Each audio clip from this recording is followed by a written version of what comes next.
Hello, avant le début de cette vidéo, je voulais juste vous dire que ici je vous présente mes conseils tirés de ma propre expérience, qu'il n'y a aucune étude scientifique derrière tout ça, donc voilà, j'aimerais que vous ne m'en teniez pas rigueur, ça reste ma propre expérience dans la lecture en VO. Sachez que je réponds à vos questions Instagram en fin de vidéo, après ma pile de livres lus. Voilà, j'espère que cette vidéo vous plaira et que ces conseils vous aideront à vous lancer dans la lecture en VO. Allez, à bientôt!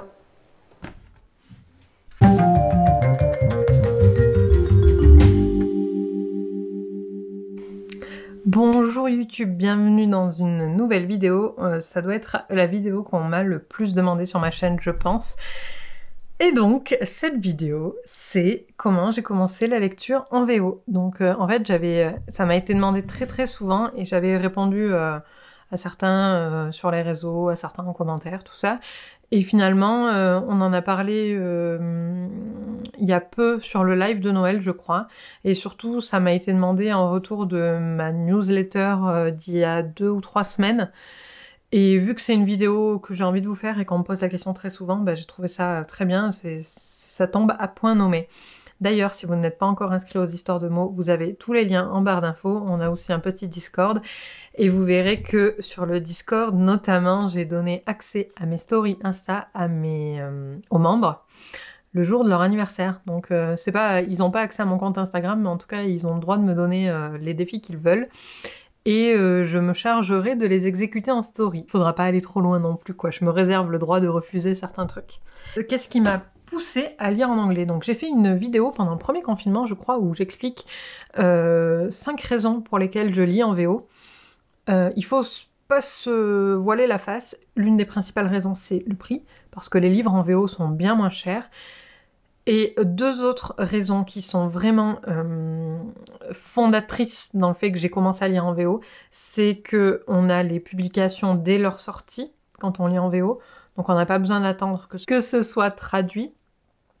Et en parlant de traduction, la dernière raison, c'est tous les biais de traduction, notamment sur les Sarah J. Maas, ça fait polémique, parce que, soi-disant, qu'il y a eu des passages coupés. Enfin, je sais qu'il y en a qui se sont amusés à comparer les bouquins, moi j'ai pas fait, mais des passages tronqués, des passages réécrits différemment par le traducteur ou la traductrice. Et voilà, c'est des biais de traduction dont je voulais m'absoudre. Et surtout, dernière mais pas des moindres, j'ai oublié de la nommer celle-là, mais en fait, je suis quelqu'un qui pratiquait l'anglais au travail. Et en changeant de boulot, j'ai arrêté de le pratiquer et je voulais pas le perdre mes acquis en anglais. Et une langue vivante, si on ne la pratique pas, on perd très rapidement. Donc voilà, lire en anglais, c'est un moyen aussi pour moi de travailler mon anglais. J'espère que l'éclairage, ça va. Donc je vais vous expliquer un petit peu comment j'ai commencé à lire en anglais. Donc en fait, je me suis renseignée un petit peu sur la chose et il y a pas mal de gens qui disent de ne pas commencer par Harry Potter parce que c'est compliqué en fait. Donc j'ai laissé de côté et il y en avait d'autres qui disaient aussi il vaut mieux lire, enfin vaut mieux faire comme un enfant qui progresse en lecture, commencer avec des lectures plus enfantines. Moi j'avais envie de lire Percy Jackson, donc j'ai les 2 premiers tomes, c'est les 2 que j'ai lus en anglais. Et du coup je me suis dit bon c'est une lecture jeunesse donc ça va le faire quoi. Et en vrai les gars, c'est premier échec. Première lecture, premier échec. C'est extrêmement compliqué. Enfin moi je trouvais ça très compliqué de lire Percy Jackson en anglais. Et je pense que j'ai pas apprécié à sa juste valeur du coup la plume de Rick Riordan. Et donc j'ai arrêté ma lecture de Percy Jackson en partie à cause de ça. Peut-être qu'il faudrait que j'essaie en VF, mais clairement j'ai pas le temps en ce moment de me consacrer à une relecture surtout de Percy Jackson qui m'a pas forcément plu. J'avais bien aimé le film moi, mais voilà, ça c'est mon premier échec en VO. Mais en tout cas, c'est le premier livre, enfin c'est l'un des premiers livres que j'ai lu en VO. Je vais pas forcément vous donner la chronologie exacte parce que je me souviens pas, mais à peu près. Après j'ai lu les Véronica Mars parce qu'en fait ceux-là ils n'ont... Oh mais il y a un marque-page, dites donc. Parce qu'en fait ceux-là ils n'ont pas été traduits en VF. Et il se passe entre le film de Véronica Mars, et la dernière saison. C'est Rob Thomas qui l'a écrit, donc le scénariste. Donc c'est vraiment pure Véronica Mars. Et ceux-là, je voulais à tout prix les lire avant de regarder la dernière saison. Et donc ça, par contre, ça se lit extrêmement bien. C'est voilà, c'est du contemporain. Je pense, en fait, premier conseil, je pense qu'il ne faut pas commencer par de la fantaisie. Il vaut mieux commencer par du contemporain, de la romance, des enquêtes policières. C'est plus simple parce qu'en fait, c'est du vocabulaire courant. Et voilà, Véronica Mars, forever. Vous savez mon amour pour Véronica Mars. Au risque de me tromper dans l'ordre, je pense que ça a été du coup... Le premier, c'est City of Ghost, que j'ai lu juste après. Et donc là, c'était une des premières lectures que je faisais en fantasy après Percy Jackson, en VO. Et en fait, c'est très simple à comprendre, parce que là, c'est vraiment... c'est de l'adolescent, quoi. C'est vraiment très très simple à lire. C'est même pas du young adulte, c'est du... Comment on appelle ça? Teenage? Je sais plus quelle est la catégorie juste avant. Mais oui, c'est vraiment, c'est très simple à lire, et donc j'ai lu la suite. D'ailleurs, il y a le 3e qui sort cette année. Je sais pas si j'achèterai à sa sortie, mais en tout cas, ça se lit très très facilement. Ça, je le conseille vraiment pour ceux qui veulent commencer la fantasy en anglais, et qui ont un niveau d'anglais intermédiaire, je dirais. J'ai lu celui-là l'année dernière, et j'ai beaucoup aimé, c'est Geekerella. C'est top, mais là aussi, il y a un marque-page, mais c'est ouf, j'ai des marque-pages partout en fait. En plus, celui-là, je l'ai fini. Pourquoi il y a un marque-page en plein milieu? Mystère! Enfin oui, celui-là, j'ai vraiment beaucoup aimé. D'ailleurs, il y a la suite. Enfin, la suite, non, mais ça se passe un peu dans le même univers que j'ai envie de lire. Et ça se lit très très bien en anglais. Geekerella, c'est une réécriture de Cendrillon dans un genre, comment dire, très geek, quoi, comme c'est dit dans le titre. En fait, c'est une jeune fille, donc elle s'appelle Elle. Et elle est fan de Starfield. Starfield, c'est une série un peu comme Stargate, par exemple. Je vais me faire taper si c'est pas ça, mais c'est de la SF, quoi. Et elle est fan de ça, son papa aussi, mais son papa est décédé. Et elle écrit des fanfictions dessus. Et elle veut assister à comment dire... ah mince, une réunion de cosplay que son père a monté. En fait, son père a monté un festival de cosplay sur cette série-là, autour de cette série-là. Il est décédé et elle a repris l'organisation et elle veut à tout prix y assister. Et voilà, et après, elle a une belle-mère et des belles-sœurs pas très cool, et voilà. Et franchement, c'est très très bien à lire. J'ai vraiment adoré la plume de Ashley Poston. C'est très simple à lire. C'est pas long du tout, c'est écrit très large. Enfin, franchement, j'ai adoré cette lecture. Je vous le conseille. Mon Dieu, j'ai plus de batterie. Ça commence bien. On est qu'au début de la vidéo. Ensuite, je suis tombée sur Alice Oseman avec des vidéos de Chloé, de la chaîne Quartier du Livre. Et donc, j'ai lu Heartstopper. Heartstopper, c'est très très simple à lire parce qu'en plus de ça, c'est du graphique. Donc voilà, c'est un vocabulaire anglais très simple et il y a les images pour vous aider. Donc franchement, aujourd'hui, quand on me demande par quoi commencer en VO, en général, je réponds Alice Oseman parce que j'ai aussi lu Radio Silence. Et Radio Silence, c'est génial. C'est très simple à lire en anglais. Ouh, il y a des pages cornées. Haha, je n'autocrée en papier, j'ai corné une page. Je vais me faire taper. Je pense à vous. Bref, oui, Radio Silence, enfin, Alice Oseman de manière générale. Faudrait que je lise les autres, parce que j'ai vraiment envie de les lire. Il y a notamment un qui me fait beaucoup envie, c'est... Ah, comment il s'appelle? Il est dans ma wishlist. Solitaire, c'est ça? C'est Solitaire, ouais, le rose. Et celui-là, il me tente vraiment, j'ai très très hâte de le lire. Et Alice Oseman, c'est une plume qui se lit très facilement en anglais.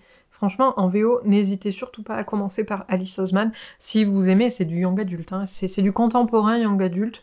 Elle traite de sujets comme les maladies mentales, les troubles de l'alimentation, tout ça. Donc voilà, il y a quelques trigger warnings, je crois, mais elle les met, il me semble, Voilà, là par exemple, ça parle de suicide, et donc elle le met sur ses premières pages, elle explique. Donc voilà, c'est une très bonne autrice, elle est jeune et j'espère qu'elle écrira encore beaucoup beaucoup de livres. J'ai lu Shine Army, la première trilogie. J'ai lu le premier livre en papier et les autres en audiobook. Et j'ai adoré en audiobook. Ça se lit, c'est très très fluide, c'est très simple à comprendre. J'ai vraiment adoré. J'ai la suite dans ma palle, il faudrait que je la lise. D'ailleurs, on en parlait sur le Discord hier, parce que vous êtes nombreux aussi à vouloir le lire. Et là, c'est de la fantasy young adulte. Et voilà, c'est l'histoire de Juliette qui ne peut pas toucher les gens, qui vit dans un monde un peu spé, et elle ne peut pas toucher les gens parce que toutes les personnes qu'elle touche meurent dans d'atroces souffrances. Et donc du coup, voilà, c'est l'histoire de Juliette.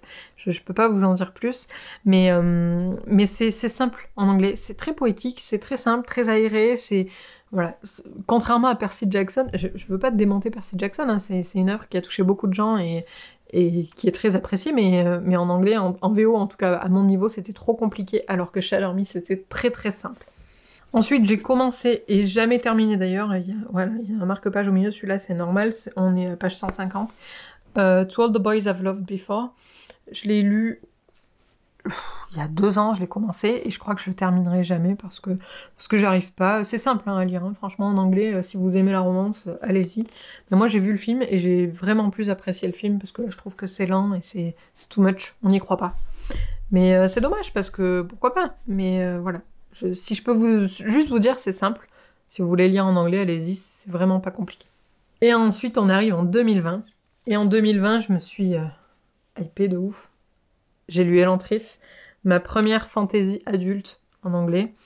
C'était confinement numéro 1 et j'avais très très peur. J'étais vraiment intimidée par ce livre. Je vais essayer de vous mettre un petit peu les vlogs par-ci par-là. J'ai été très intimidée par ce livre et en fait, il ne fallait pas parce que c'est simple à lire. C'est Brandon Sanderson, sa plume est simple. Et puis je pense que le fait que j'ai commencé crescendo, ça m'a aidé à mieux comprendre celui-ci. Et donc là, j'ai continué avec Mistborn. Donc j'ai lu le tome 1 et je suis en train de lire le tome 2 en VO aussi. Et franchement... Et puis alors les couvertures, ça fait partie des 5 raisons pour lesquelles je lis en VO. C'est-à-dire que les couvertures Brandon Sanderson en VO, c'est autre chose. C'est une autre dimension par rapport à la VF, je trouve. Et bien sûr, en 2020, j'ai lu les 3 premiers tomes de Harry Potter. Donc là, je me suis dit qu'après avoir lu Sanderson, je pouvais lire Harry Potter. Quand même, je l'ai déjà lu en français, donc je pourrais le lire en anglais. Apprécier mes super éditions, je les adore. Et ouais, ça va. En vrai, je comprends les gens qui disent que c'est compliqué parce que c'est vrai que c'est pas les livres les plus simples à lire en VO, mais quand on a déjà lu Harry Potter, ça va, ça se fait quoi, on comprend, franchement on comprend et on retrouve certaines nuances qu'on n'avait pas forcément en français, même si les traductions françaises sont très bonnes, mais j'ai adoré lire Harry Potter en anglais. Alors on va passer aux questions, parce que je vous ai fait une petite story sur Insta pour vous demander si vous aviez des questions sur cette vidéo. Donc, mes échecs, mes réussites, bah, je pense que là, j'en ai parlé un petit peu. Mes réussites, c'est vraiment Alice Oseman, Véronica Mars et surtout Sanderson. Ça, c'est le top de mes réussites en VO. Et mes gros échecs, c'est Percy Jackson et To All the Boys I've Loved Before. Ça, clairement, c'est un gros échec. Alors, première question, mon premier livre en VO. Donc, du coup, je pense que ça a été The Lightning Thief, le premier tome de Percy Jackson. Je pense que c'est celui-là. Ouais, je crois que c'est celui-là. Comment fais-tu si tu ne comprends pas une phrase ou un paragraphe? Donc ça, c'est une très bonne question. J'ai lu les Harry Potter en VO sur ma liseuse. Et sur la liseuse, on a un dico. Donc quand j'appuie longtemps sur un mot que je ne comprends pas, elle me le traduit. Et donc ça, c'est cool. Sinon, Google Trad. Franchement, ça fait très bien le boulot. Il y a d'autres traducteurs en ligne, mais si je comprends pas un mot ou un paragraphe, ben, je cherche sur Internet. Internet is your best friend. Alors, quels sont les avantages à lire en VO selon moi? Bah ça, je l'ai déjà dit, du coup, le prix, les couves, les erreurs de traduction qu'on n'a pas, et le fait d'avoir les livres en premier. Ça, c'est clairement les gros avantages à lire en VO. Est-ce que parfois tu vas vers un livre, même si tu ne sais que le niveau est pas facile? Alors ça... Oui, pour Elantris, du coup, enfin pour tous les Sanderson, mais j'ai mis du temps. Et là, dans ma palle, je regarde là-bas parce que j'ai ma palle, j'ai Game of Thrones par exemple, ou l'Assassin Royal de Robin Hobb, qu'on va lire en lecture commune chez Cornelius le mois prochain. Ça fait partie vraiment des trucs qui m'intimident. Mais il faut passer au-dessus. J'ai par exemple The Wheel of Time aussi qui m'intimide, mais il va falloir que je passe au-dessus de mes peurs pour le lire. parce que en fait, je me suis rendu compte en lisant Elantris et Mistborn que ça sert à rien de se mettre la pression, parce qu'en fait, ça va, c'est compréhensible. Et au pire, si t'as toujours Internet qui t'aide et à traduire. Les lectures communes aussi, par exemple, c'est très cool pour ça, parce que les gens t'aident à comprendre certaines nuances que t'as pas forcément compris parce que tu lis en VO, contrairement à ceux qui lisent en VF. Et coucou, je suis désolée si le cadrage a bougé, en fait j'avais plus de batterie, donc voilà, je suis vite allée changer ma batterie, heureusement j'en ai de rechange. Ça vous a permis, pour certains d'entre vous, de poser plus de questions, donc c'est top. Je sais plus ce que je disais, donc je répondais... Oui, je répondais sur les niveaux simples ou pas. Je pense vraiment que les LC, enfin les lectures communes, c'est un super moyen de lire des livres qui vous impressionnent. Parce que bah, du coup on s'entraide et tout, et c'est vraiment... voilà, le fait qu'on soit tous ensemble pour lire, c'est vraiment... ça aide pour ça. Donc ensuite, on me demande mes intérêts pour commencer la lecture en VO. Pro ou perso, donc du coup, mes intérêts pro ou perso, j'en ai parlé. En fait, voilà, c'était vraiment de maintenir tant d'un côté pro que d'un côté perso, de maintenir mon niveau d'anglais. Et ensuite, bah, financièrement, tout ça, voilà, c'est toujours la même chose. Ah, bonne question. VO anglaise ou VO dans d'autres langues? Non, je n'ai lu en VO qu'anglais. Enfin, VO français, ben, lol quoi. Mais oui, je n'ai lu qu'en VO anglaise parce que je n'ai pas le niveau requis dans d'autres langues pour lire dans d'autres langues. Peut-être l'italien, je devrais essayer, mais je connais pas trop les auteurs italiens. Faudrait peut-être... Paolini, il est italien ou pas? Et ensuite, la dernière question, c'est par quel livre j'ai commencé. Et donc ça, j'ai déjà répondu. La question, elle est vite répondue. Paolini. Christopher... Ah non, il est américain. Bah tant pis. Voilà, je connais pas d'auteur italien que je pourrais lire en VO. N'hésitez pas à me dire en commentaire si vous en connaissez, peut-être je testerai. Mais pour le moment, oui, je me consacre qu'à la VO anglaise. J'espère en tout cas que cette vidéo vous a plu. Dites-moi en commentaire si vous lisez en VO, si ça vous impressionne, si cette vidéo vous a aidé, pourquoi pas, hein, à démarrer en VO et à dédramatiser le fait de lire en VO.